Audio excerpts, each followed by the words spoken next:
Friends barbecue అనుకున్నా కానీ చూసి కొంతమంది తింటారు. ఇది పొగ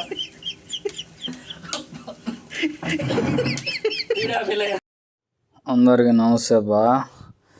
ఈరోజు మటను చికెను రెండు బార్బీక్యూ చేసుకోవాలని ప్లాన్ చేస్తున్నాము. కానీ లాస్ట్కి ఏదో అవుతుందో మీకు చూపిస్తాము. మొత్తానికి అయితే మటన్ షాప్కి వెళ్ళి ఫ్రెష్ మటన్ మా జాగిర్ బాబు ఇచ్చాడు.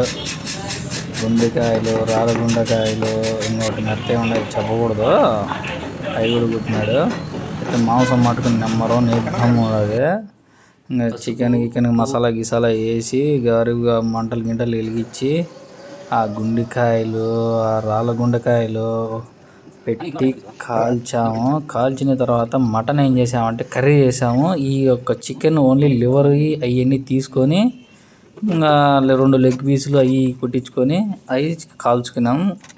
కానీ చేసుకోవడానికి కష్టంగా అనిపించింది కానీ బట్ ఓకే, తినడానికైతే చాలా బాగున్నాయి.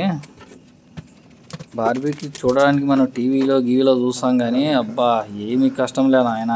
చిన్న అవసరాలు కాదు, మరి కింద పైన మంటలు, ముక్కలేమో దాంట్లో పడతాయి, ఆ నూనె వేసి అగ్గి బయటకు వస్తుంది, పొగ కళ్ళల్లో పడుతుంది, ఫుల్ కష్టం. అయినా కూడా ఇట్లాంటివి అప్పుడప్పుడు చేసుకుంటా ఉంటే మనకు కొద్దిగా ఆనందంగా, మనసుకి మనశ్శాంతిగా అనిపిస్తుంటుంది.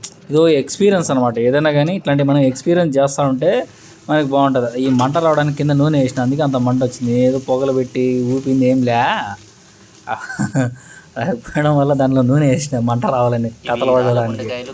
చూడండి ఇవన్నీ కాల్చుకొని చూస్తా అంటే నోరు కరకలాడుతుంది. అయితే బాగా కాల్చాము, బాగున్నాయి. అసలు అనుకోలేదు ఈ రేంజ్లో వస్తాయని చెప్పి.